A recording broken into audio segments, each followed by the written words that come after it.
Hey everyone, and welcome to the Marvel Snap Decks of the Week, the weekly series where I show you guys top 5 meta decks to help you gain rank in Marvel Snap. In this guide, I'm going to be featuring 5 decks, 4 of which from Pool 3, and they'll feature some Series 4 and 5 cards, and I'll also feature a Pool 2 deck for those still grinding in Pool 2. And also, if you'd like to support the series, hit the like button, it's free and it actually helps out tremendously. Anyways, let's talk about the first deck, which has to do with Papa Thanos. Now, in my testing, and I'm going to be releasing a video very shortly, a full guide on Thanos, because I've been testing him non-stop for the entire week. What I have found is that Thanos is an interesting card in the sense that you don't necessarily need to win with just Thanos.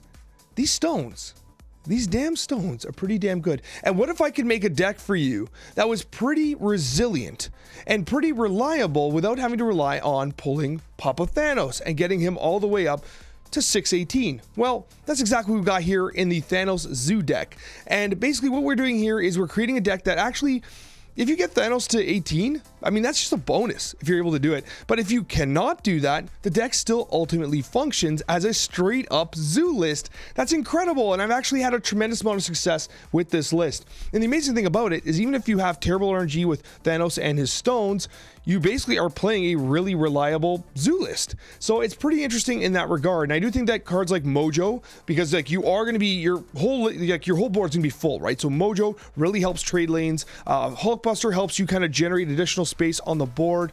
Armor helps protect your Power Stone and also your stones in general from getting destroyed from Killmongers. You have the Khazar, which buffs the stones. Blue Marvel buffs the stones. And if you can't play Papa Thanos, you got the Onslaught to buff all the stones as well in conjunction with Khazar Blue Marvel. Quinjet obviously makes the stones free to play. Angela, you can just basically play the stones on top of. And the nice thing about Angela is you also got the Space Stone that you can actually move Angela out. So you play the Space Stone on top of Angela, you move Angela out, and then you just keep playing on top of Angela even more, and you just run up this Angela like an absolute madman. Not to mention you have the Nightcrawler with the Angela combination as well. Ant-Man's a wonderful zoo card, and Iceman's just pure value. This list I find to work extremely consistently. So if you have Thanos and you're not sure what to do, seriously try this list, because like as you start to experiment and get the hang of playing Thanos, like this list is incredibly reliable. I do think in somewhere out there, there is a minor modification to this list that makes it even better. I'm not done tinkering, but I think that this is a great starting point for a legitimately competitive Thanos deck that'll help you gain rank in Marvel Snap. And the second deck of the week is the She-Hulk Deathwave deck. This has been making waves, no pun intended, simply because She-Hulk does actually legitimately synergize very well with this list and how it can be played. Now, there are kind of two things that you can do here to keep in mind. Now, much like any other Deathwave deck, essentially what you want to do is play the concept of wave and death comboing together, and She-Hulk provides an additional opportunity. So basically the way wave works is you set on the next turn each player's cards in their hands to 4.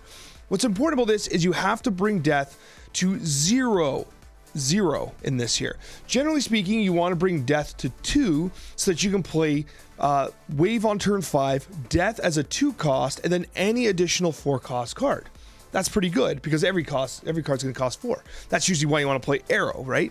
But anyways, what you are actually trying to do here is you play wave on turn 5 and you actually conserve your mana. Even if like you're like, Alex, I'm wasting 2 mana. That's kind of annoying. No. Conserve that 2 mana. And then what you do is She-Hulk becomes a 2. And if you're lucky enough with Squirrel Girl, Hood, Killmonger, Debris, and the others, you should hopefully get death to 0 cost. If you were able to do that, this is where this deck becomes wild. If you were able to do that, you can play Death, She-Hulk, and an additional card like Arrow on turn 6. It is absolutely insane. Now, it requires you to get death down to 0 cost, okay? It's a bit of a challenge. Yes, I agree. However, that's why you have Squirrel Girl. Squirrels get murdered by Killmonger. That's why you have Debris. Rocks get murdered by Killmonger. You have Deathlock, you have the Hood.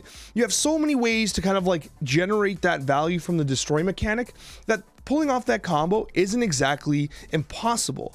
However, even if you don't get it, you still have the Deathwave standard play. You can sneak out She-Hulk earlier on. You do have options, but that end of the game turn 6 play when you're just like boom, boom, boom, it's very hard for the opponent to deal with.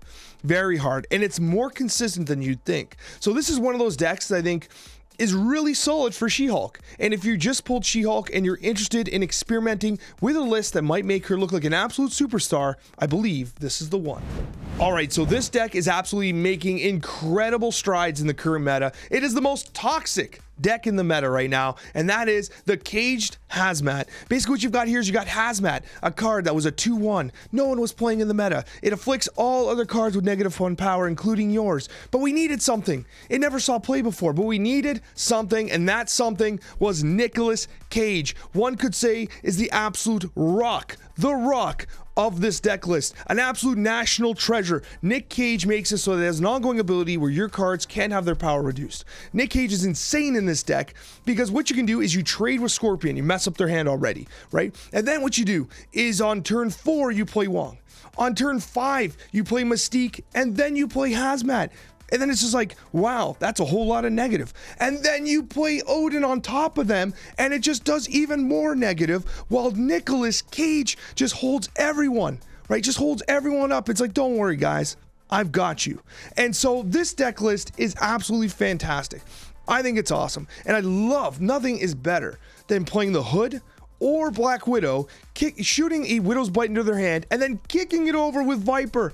I love it. You've seen me do this combo so many times. This list I absolutely love. And of course you have the Typhoid Mare, who does not get impacted because she comes out as a 4/10 and your other cards get -1 power. No, they don't, because we've got Nick Cage, baby. So I mean, this list is so damn good. And like, I mean, how can you not love Nick Cage? Isn't it one of the most interesting cards that have been added to this game in Series 4. I absolutely love it. I'm sure you will too. You got to try this list. It's absolutely insane. When the balance changes came out, I saw it as a challenge to make Sera Negative work again, because I believed, especially with some of the new cards that were added, that Sera Negative could be a legit contender again. So what we've got here is a list where, hold on, first of all, before I get too far, I'm going to say that the nerf to Sera is significant. You got a 20% reduction in power from 5 to 4. That's legit, okay? You're going to lose games by 1. It's going to happen, right? So it is a significant nerf. However, what I'm going to say is I think that this was a shadow bluff to Angela. Like when Angela got moved from a 2-1 to a 2-0, I mean, Negative loves that, and you get to zoo into her. Why wouldn't you love that? Now, one thing I will say is you must be looking at this. You're like, Alex, are you on crack? Is that Crystal? Is that Crystal in this list? And yes, it is. But hold on, before you get angry at me, I included her in here just for the purposes of discussion. I actually want you to think about this. Crystal, in theory, should work in a negative list.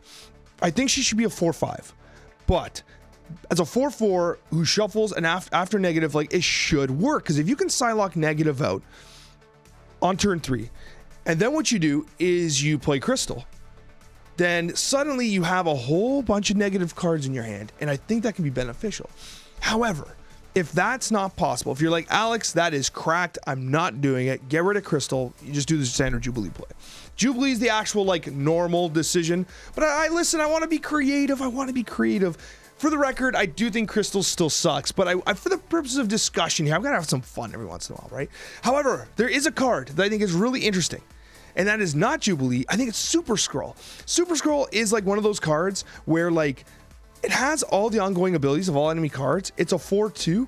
Get it in there as a 2-4. That's not bad. It gives you some interesting, like, kind of counterplay against your opponent. I think that could be really interesting.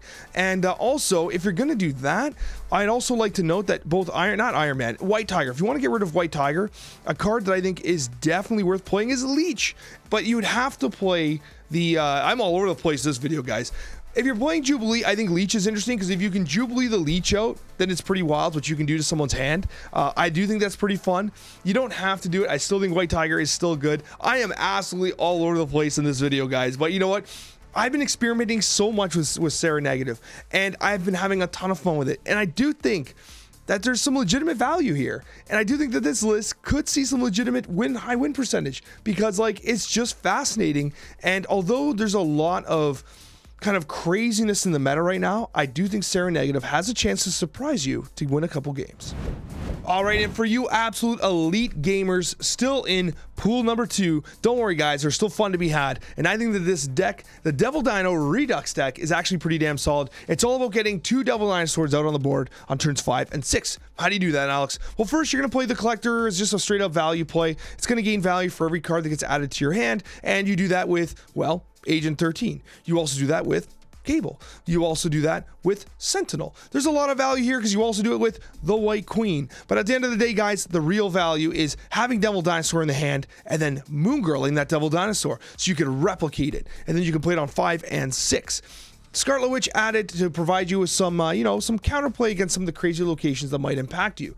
However, if you are finding that you are not drawing Moon Girl or Devil Dinosaur early enough, you can get rid of Scarlet Witch and you go right to the usual America Chavez to improve the consistency of your list. Chavez is actually perfect in this list. Why? Because it gives you a consistent turn 6 play, sure, but also if you're not gonna wait to draw Devil Dinosaur on turn 6. If you don't have it by turn 5, what are you doing, right? So it's actually a perfect card if you find yourself being a little less consistent. I do like the Scarlet Witch version because you do get the Moon Girl and you get the double Devil Dinosaur, but if that's too greedy for you and you're just trying to survive pool 2, this is a more consistent version. It's a little less high rolly, but it's still damn good. Anyways, guys, I hope you guys enjoyed the video. As I said, hit that like button. It does mean the world to me, and I've got another video down below for you, so definitely check it out if you're interested in seeing more games, more card lists, and more fun in Marvel Snap. Thanks for watching, guys, and we'll see you in that next Marvel Snap video.